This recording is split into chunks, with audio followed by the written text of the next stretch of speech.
Hello friends. So today we are discussing the recent decision by the Madras High Court in the case of Shri Narasimha Priya Charitable Trust. ये जो case है दोस्तों, ये है on the charitable and religious trust की जो registration का process है उसके ऊपर। तो आपको जैसे पता है चैरिटेबल रिलीजियस ट्रस्ट जो है या तो वो सेक्शन 12A में रजिस्टर्ड होती हैं और साथ साथ एटीजी में रजिस्टर्ड होती हैं। 12A में उनकी इनकम एग्जाम करवाने के लिए, एटीजी में जो डोनर है उसको फायदा मिलने के लिए, है ना जी।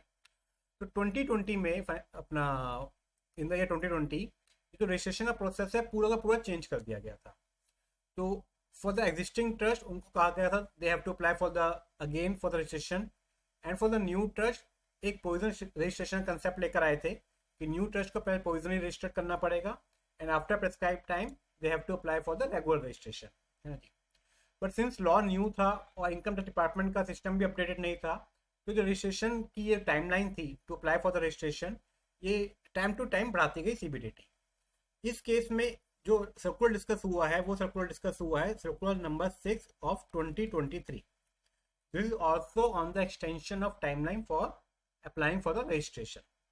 तो इस सर्कुलर का एक पैरा नंबर है पैरा 51, जो कहता है कि जो एग्जिस्टिंग ट्रस्ट है उनका रजिस्ट्रेशन का जो टाइमलाइन है वो एक्सटेंड हो जाएगा up to 30 September 2023 for 12A और 1023C एंड एटीजी, है ना, कोई दिक्कत नहीं। इसका पैर नंबर है 52। तो 51 किस पे लगता है? 51 लगता है फॉर द एग्जिस्टिंग ट्रस्ट जिनको एप्लीकेशन फाइल करनी है फॉर रजिस्ट्रेशन। तो उसकी ड्यू डेट बढ़ा दी इन्होंने 30 सितंबर 2023 तक फॉर ऑल द सेक्शन, चाहे 12A हो, चाहे 23C हो, चाहे एटीजी हो, फॉर द एग्जिस्टिंग ट्रस्ट।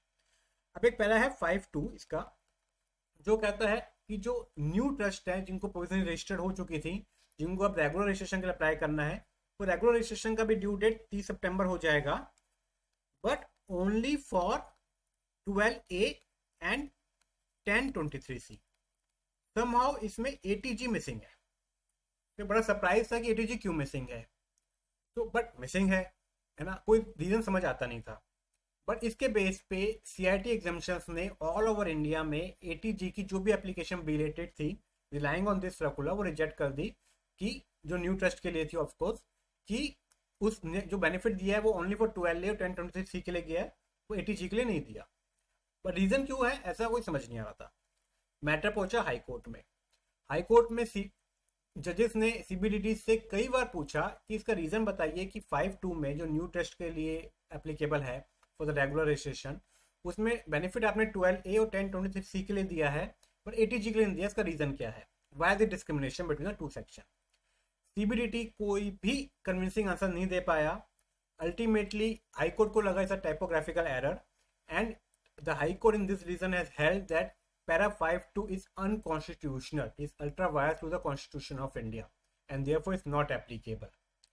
तो जनरली जो सारे केसेस हैं हमारे पास भी जो केसेस हैं वो सब अपील में है, because 31 March was the last day of filing passing the order by the CIT examination.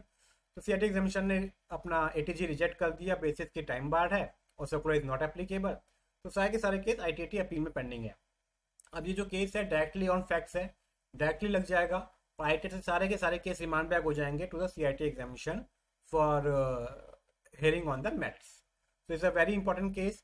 आपको जो भी अगर आपका ये केस है आपके पास, तो आपके केस में डायरेक्टली अप्लाई होगा आईटेट में। इसी केस के बेस पे आपका ये मैटर रिमांड में हो जाएगा टू सीआईटी एग्जामिनेशन। इसके जो कॉपी है वो डिस्क्रिप्शन बॉक्स में उसका लिंक मिल जाएगा, ठीक है। और भी कोई भी डाउट हो आपको अपना इस केस के रिगार्डिंग, इनकम टैक्स के रिगार्डिंग, तो you can reach out to me.